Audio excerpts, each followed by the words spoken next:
Hello everyone, कैसे हैं आप सब लोग। Welcome back to my channel. आ गई मैं आपके सामने फिर से एक बार क्लास 12th की केमिस्ट्री चैप्टर 2 इलेक्ट्रोकेमिस्ट्री लेके। चैप्टर की सीरीज अब हम लोग शुरू करते हैं यहाँ पे। तो चैप्टर का नाम है इलेक्ट्रोकेमिस्ट्री और इसका वेटेज है 9 मार्क्स का। एग्जाम में इससे 9 मार्क्स के हर तरह के बोर्ड में इससे क्वेश्चन आने वाले हैं। तो काफ़ी इंपॉर्टेंट चैप्टर है और बेस्ड है ये रिडॉक्स रिएक्शन पे।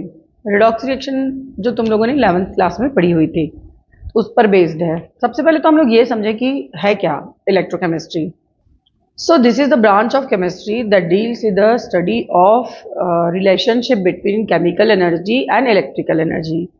मतलब जब एक केमिकल रिएक्शन होती है तो उससे जो इलेक्ट्रिसिटी प्रोड्यूस होती है या इलेक्ट्रिसिटी लेके कोई केमिकल रिएक्शन करवाई जाती है, दोनों के बीच का जो भी रिलेशन है हम उसकी स्टडी इस चैप्टर में करने वाले हैं।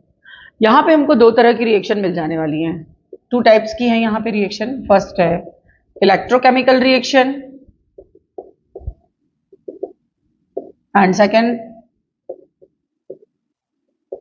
Electrolytic reactions. तो फर्स्ट देख लेते हैं सबसे पहले electrochemical reaction. Reactions in which chemical energy converted to electrical energy.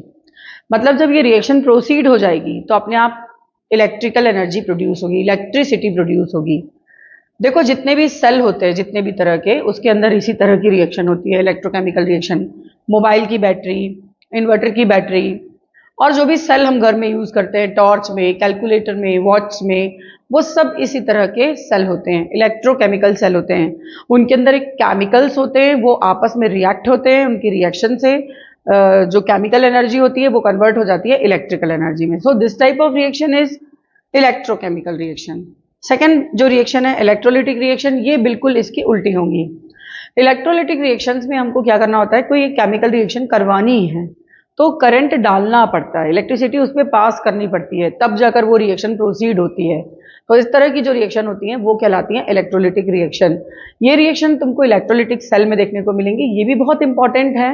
इस तरह की रिएक्शन को प्रोसीड करवा के हम मेटल रिफाइनिंग, जो ओर होते हैं, ओर से जो मेटल का एक्सट्रैक्शन किया जाता है, फिर वो मेटल को प्योर स्टेट में इस रिएक्शन से बनाया जा सकता है।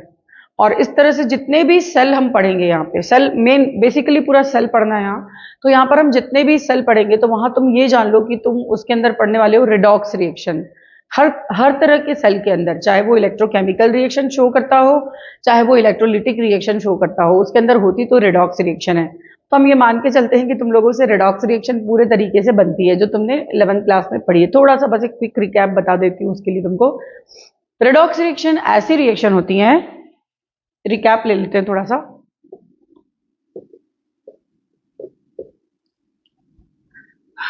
Reaction in which oxidation and reduction both takes place simultaneously.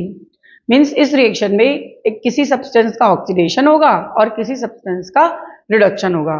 तो जिस रिएक्शन में दोनों ये प्रोसेस साथ साथ चलती है वो कहलाती है रिडॉक्स रिएक्शन। और सेल के अंदर यही रिएक्शन होती है। मतलब हमको ये समझ में आता है कि रिडॉक्स रिएक्शन में 2 तरह की प्रोसेस होती हैं। फर्स्ट होता है ऑक्सीडेशन और सेकेंड होता है रिडक्शन। देखो ऑक्सीडेशन और रिडक्शन की तुमने बहुत सारी डेफिनेशन पढ़ रखी होंगी। इसका ओल्डन कंसेप्ट भी है, मॉडर्न कंसेप्ट भी है और ऑक्सीडेशन नंबर से रिलेटेड कंसेप्ट भी है। तो वो सब लॉजिकल है। बाकी इस चैप्टर में यदि तुमको ऑक्सीडेशन नंबर वाला कंसेप्ट आता है तो उससे तुम काफ़ी कुछ सॉल्यूशन ले सकते हो। तो मैं सारे तो थोड़े शॉर्टकट में बता दे रही हूँ, बाकी ऑक्सीडेशन नंबर वाला मैं बताती हूँ कि किस तरह से हम उसमें रिडॉक्स रिएक्शन को आइडेंटिफाई कर सकते हैं, क्योंकि तभी फिर हम लोग आगे जो सेल पढ़ने वाले हैं उनको एनालाइज कर पाएंगे। तो सबसे पहले हम देखते हैं oxidation. Oxidation means loss of electron. इसकी शॉर्टकट्स तुमको मेरे शॉर्ट्स में मिल जाएंगी, तुम देखना वहाँ बढ़िया मस्त मस्त मैंने शॉर्टकट्स बताई हूँ। So loss of electron by substance is oxidation and gaining of electron by substance is reduction. Example देखते हैं। जैसे कि सोडियम है हमारे पास, ठीक है, इसमें से एक इलेक्ट्रॉन निकल जा रहा है। सोडियम सॉलिड स्टेट में और इसमें से एक इलेक्ट्रॉन निकल जा रहा है। हम ये भी जानते हैं कि किसी भी न्यूट्रल एटम से जब इलेक्ट्रॉन रिलीज होता है तो वो पॉजिटिव हो जाता है।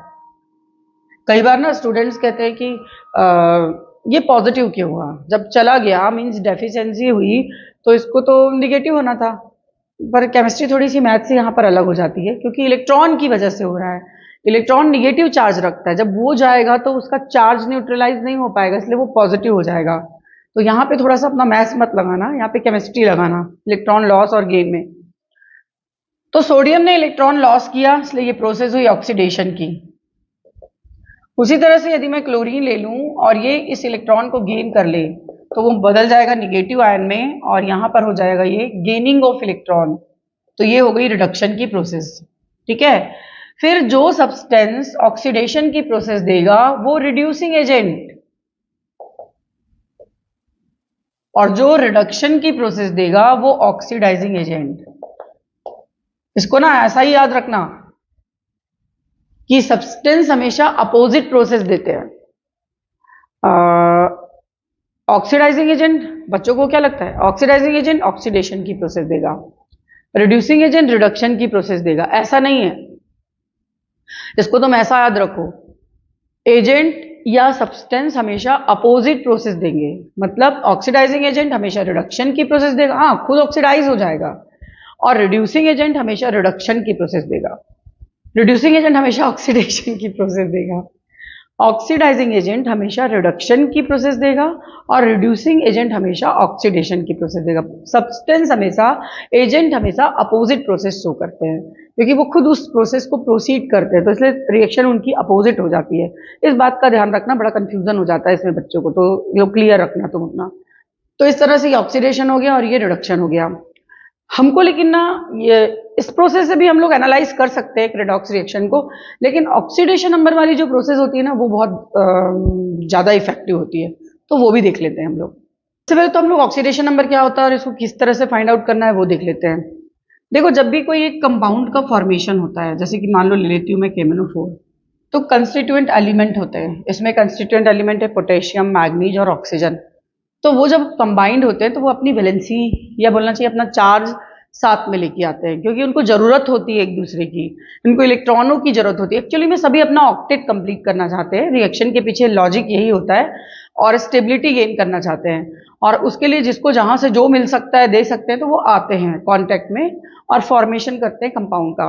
मतलब पोटेशियम कुछ चार्ज कैरी करके आया, मैग्नीज आया, ऑक्सीजन आया, वो जो चार्ज कैरी करके लेके आए और उस मॉलिक्यूल का फॉर्मेशन किए, उस कंपाउंड का फॉर्मेशन किए, उसी को हम उसका ऑक्सीडेशन नंबर कहते हैं। पॉजिटिव नेगेटिव कुछ भी हो सकता है ये। इसको फाइंड आउट करने के लिए कुछ बेसिक से रूल होते हैं, जिसके बेसिस पे हम इसको फाइंड आउट कर सकते हैं। मैं बहुत शॉर्टकट में बता रही हूँ ये। जैसे हाइड्रोजन का +1 लेना है, कुछ एक्सेप्शंस होते हैं यहाँ पे भी। ऑक्सीजन की -2 लेनी है। जो एल्किली मेटल हैं, लिथियम, सोडियम, पोटेशियम, रुबीडियम, इनकी लेनी है +1।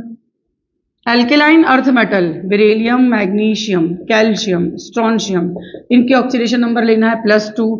और हैलोजन जितने भी हैं इनकी लेना है -1। और यदि कोई भी एलिमेंट एलिमेंटल स्टेट में लिखा है, मीन्स ऐसा लिखा हुआ है OG या NaS, तो 0 लेना है। ठीक है। और यदि होमो एटॉमिक मॉलिक्यूल्स की गैसें हैं, जैसे H2, O2, N2, Cl2, तो इनका ऑक्सीडेशन नंबर भी 0 लेना है। ये कुछ बेसिक से रूल हैं जिसको फॉलो करते हुए हम किसी भी कंपाउंड में ऑक्सीडेशन नंबर फाइंड आउट कर सकते हैं। हाइड्रोजन ऑक्सीजन की कुछ एक्सेप्शंस मिल जाएंगे। तो जैसे मान लो मुझे यहाँ पर ऑक्सीडेशन नंबर निकालनी है मैग्नीज की, या तो अंडरलाइन होगा या फिर उस पर स्टार लगा देते हैं, तो जिसकी भी निकालनी है उसको X कर लेते हैं। So let oxidation number of manganese is X। बाकियों की यहां से देख लेंगे और उनको जोड़ते जाना है। ठीक, तो पोटेशियम की कितनी है? +1,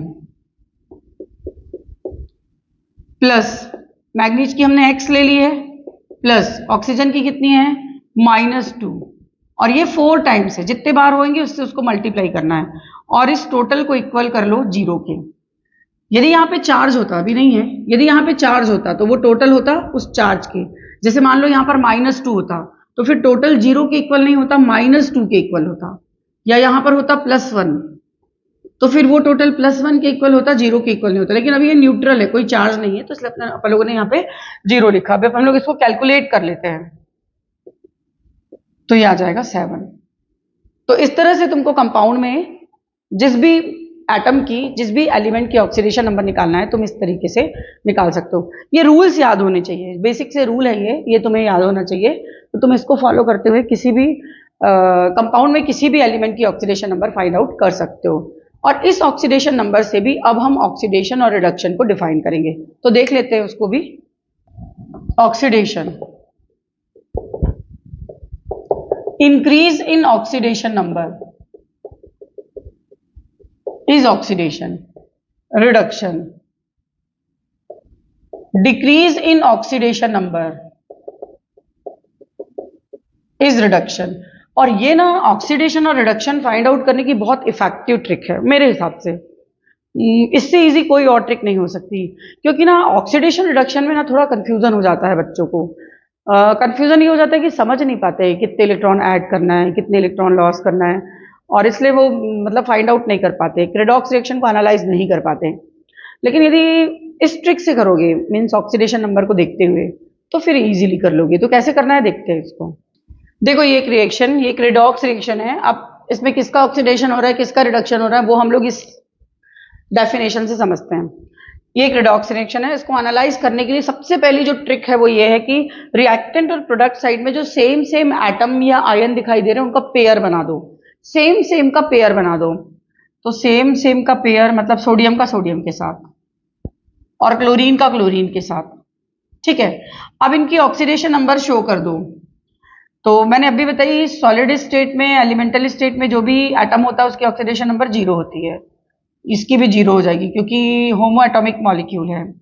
और यहाँ पर हम सोडियम की निकाल लेते हैं वही वाली टेक्निक से, एक्स वाली टेक्निक से। तो इसकी आती है +1 और हाइड्रोजन में क्लोरीन की तो -1 होती है। ये हमको रूल से पता है। तो ये हमने सबकी ऑक्सीडेशन नंबर यहाँ पर शो कर दिए। अब जिनका पेयर बना है वो हाफ रिएक्शन है, मीन्स Na+ में बदल रहा है, Cl माइनस में बदल रहा है, Na+ में बदल रहा है और Cl माइनस में बदल रहा है। तो देखते हैं कैसे। इधर ऑक्सीडेशन नंबर हो रही है 0 से +1, मतलब इंक्रीज हो रही है। And we know increase in oxidation number is oxidation, तो ये ऑक्सीडेशन है। और चूंकि ये ऑक्सीडेशन शो कर रहा है तो इसलिए ये क्या होगा, रिड्यूसिंग एजेंट। और वैसे ही यहां पर ये 0 से -1 हो रहा है, मीन्स डिक्रीज हो रहा है, तो ये रिडक्शन है। और ये रिडक्शन शो कर रहा है तो इसलिए खुद क्या होगा, ये ऑक्सीडाइजिंग एजेंट। तो एक रिडॉक्स रिएक्शन में तुम्हें ये पहचानते बनना चाहिए, ठीक है। और बता रही हूं, देखो डेनियल सेल वाली बताती हूँ, कॉमन जो रहेगी चैप्टर में। ZnS plus Cu2 plus aqueous gives Zn2 plus aqueous plus Cu2 plus Cu solid, sorry. ये एक रिडॉक्स रिएक्शन है। अब इसमें किसका ऑक्सीडेशन हो रहा है, किसका रिडक्शन हो रहा है, अपन ये पहचानते हैं। तो जिंक का जिंक के साथ पेयर बनेगा, सेम का पेयर बनाना है। कॉपर का कॉपर के साथ बनेगा। अब ऑक्सीडेशन नंबर इसकी हो जाएगी 0, इसकी तो यहाँ पे शो है, इसकी भी शो है, इसकी भी हो जाएगी 0 क्योंकि सॉलिड है। तो ऑक्सीडेशन नंबर देखो 0 से +2 हो रही है, मतलब इंक्रीज हो रही है, तो ये ऑक्सीडेशन है। और यहां +2 से 0 हो रही है, डिक्रीज हो रही है, मतलब ये रिडक्शन है। ये ऑक्सीडेशन शो कर रहा है तो ये खुद क्या है, रिड्यूसिंग एजेंट। और ये रिडक्शन शो कर रहा है तो ये खुद क्या है, ऑक्सीडाइजिंग एजेंट।